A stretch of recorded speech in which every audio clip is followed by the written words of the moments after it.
Topeng Bekasi itu ada ya, sejarahnya juga ya. Karena pada waktu yang saya tahu nih, pada waktu zaman penjajahan itu begitu gagahnya topeng itu kan ada silatnya juga. Jadi untuk mengelabui mereka kan lebah gemulai, tapi kan ada silatnya. Nah, silatnya itu sebagai unjuk rasa ya dalam seni secara halus. Jadi menentang gitu. Penjajah. Ya, menentang penjajah. Jadi itu kenapa di setiap tarian bekas tarian topeng selalu ada gerakan itu. Dia menunjukkan sebagai unjuk rasa secara halus. Kalau secara belak-belakan mungkin ya tak. Jadi gitu ya. Karena seni itu jalannya jalannya perasaan ekspresi manusia itu ditumpahkan di dalam seni. Nah, baik itu ekspresi gerakan yang gemulai, yang gagah ya. Kalau misalnya drama ya sedih lah gitu.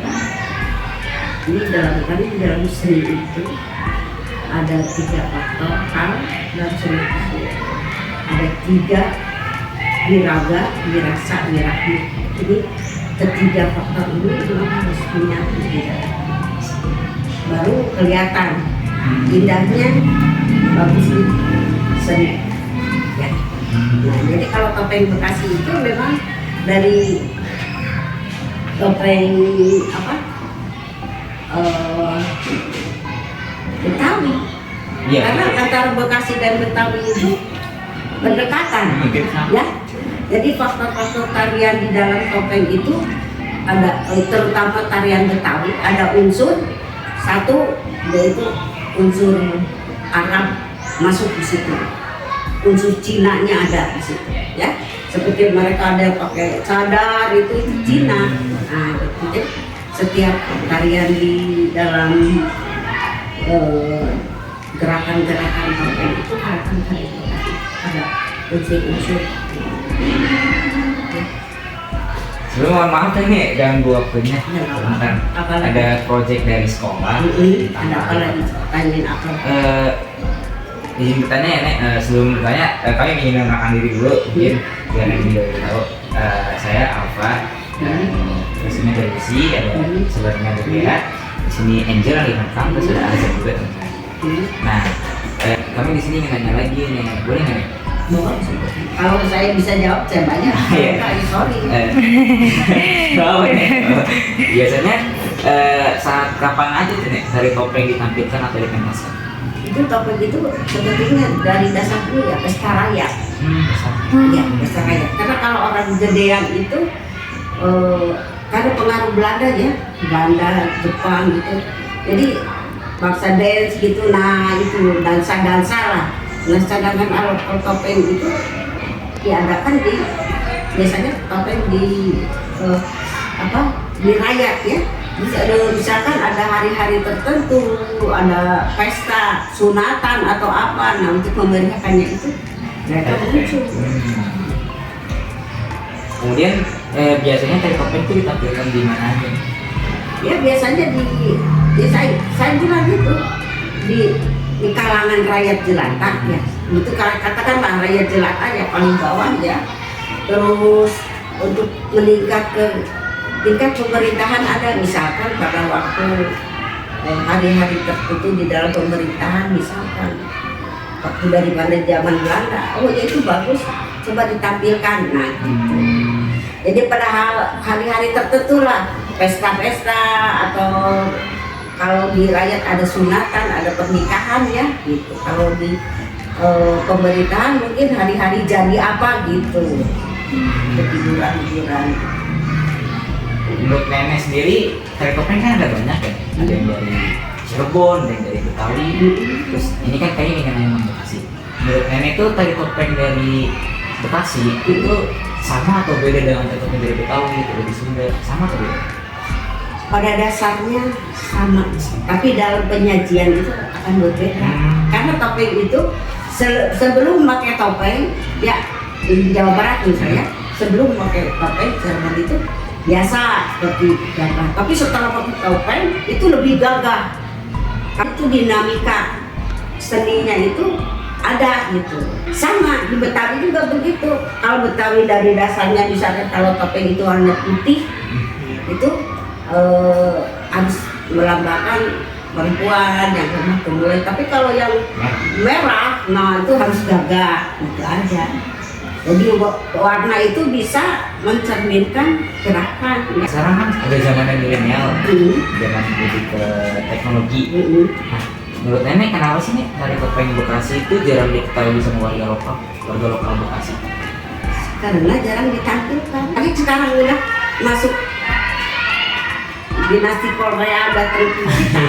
Dari mulai makanan sampai dengan itu Korea. Jadi mungkin si topeng itu sekarang pemerintah sudah mulai ya ada persembahan misalkan di topeng di kabupaten seluruh kecamatan harus menampilkan misalkan. Nah itu salah satu upaya pemerintah jangan sampai bahwa budaya kita yang asli Indonesia yang terutama yang daerah kita diam itu akan sirna dengan kemajuan teknologi ini, dengan adanya unsur-unsur budaya-budaya Korea kan pakai baju sendiri kan anak sekarang kan fashion Korea itu nomor satu, itu senang gitu. Jadi sekarang di sekolah-sekolahan kan ada tari modern. Nah adanya masuk ke di paskibraka atau pramuka atau seni kan gitu kan gitu. Itu salah satu upaya kita jangan sampai anak-anak ini semua terobsesi dengan budaya-budaya ini. Kamu melestarikan tari topeng itu gimana? Itu memang harus mati di sini. Maksudnya cara agar, karena kan sekarang kan remaja-remaja itu kan lebih ke fashion Korea, fashion dari luar. Cara menarik mereka buat tertarik. Sekarang jangan dulu tertarik, dipaksakan. Sekarang di sekolah, kalau kamu nari tidak dapat nilai, kan mau nggak mau harus nari. Jadi harus dipaksakan. Anak-anak itu kalau menunggu kesadaran ini susah, karena begitu arus Korea itu begitu gencarnya kan dari mulai film, makanan, fashion gitu. Jadi sekarang dipaksakan aja di sekolah harus ikut ini. Ada penilaian, mau nggak mau kamu kan biar dia nggak bisa nari juga belajar nari karena ada penilaian. Jadi itu salah satu upaya. Jadi harus dari dasar mulai dari PAUD ada lomba nari di Ancol seluruh kabupaten atau seluruh kecamatan. Itu salah satu upaya untuk menanamkan sedini mungkin budaya kita. Jadi saya kira sekarang harus dipaksakan ya, itu dipaksakan. Gak bisa kalau menurut kesadaran mah lebih baik aku nonton itu daripada nonton Sidul. Itu kan. Ini ada bekas saham di tahun berapa? Saya sebetulnya aslinya saya di Bandung dulu tahun 70-an. Dan itu saya karena dinas, saya kerja, saya pindah ke Jakarta. Di sana sudah saya lepas. Nah, baru saya tahun 2000 loh, 2019 kali ya. 2023, 2004 saya pensiun, 2008 saya mendirikan tari ya, 2000 vakum, baru vakumnya itu 2 tahun lah, 2000 baru kita muncul lagi karena ada pelatih. Nah sekarang 2003 ini saya sudah tenang, punya pelatih sendiri karena begitu cucu saya persiapkan dari PAUD, dia mulai belajar nari sampai dia menjadi K terakhir, sekarang di UNJ jurusan seni tari semester 3. Jadi ada penerusnya. Jadi memang saya udah mempersiapkan seperti sekarang nenek ini baju-baju nari banyak berapa SMA 7 mulai berdiri aja udah kesini ini bajunya.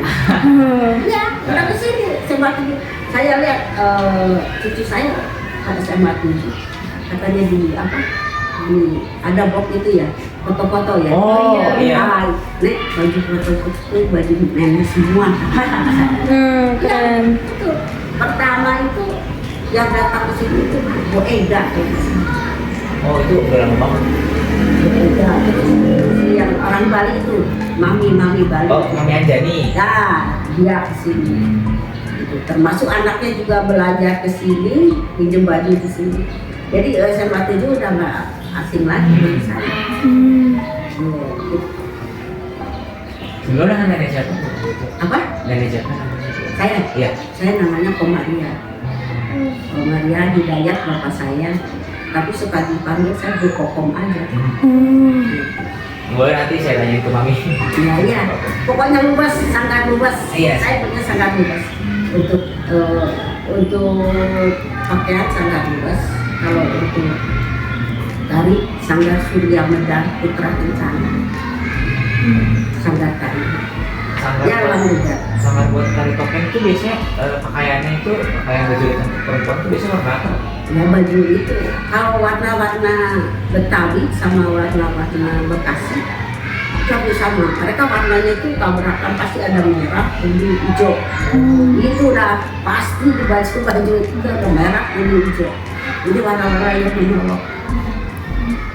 Biasanya untuk nyewa baju itu dalam sehari pakaian satu set atau Oh, satu style baju. Iya. Itu tergantung dari aksesoris yang dipakai. Dan kalau jaipongan, kan aksesorisnya banyak. Iya, kita alhamdulillah sih kalau untuk Tambun Selatan ini dari SMA 1 sampai dengan yang terakhir itu 9 ya, SMA 9. Iya sama. Bahkan untuk perpisahan juga kita pinjam acara perpisahan pelepasan siswa seperti SMK. Jadi kita gamelannya live gitu, pakai pengiring gamelan, ada penampil. Ini udah cukup ya Bu, soalnya udah semua pertanyaan dari Bu dari awal. Jadi kita harus diingat aja. Iya.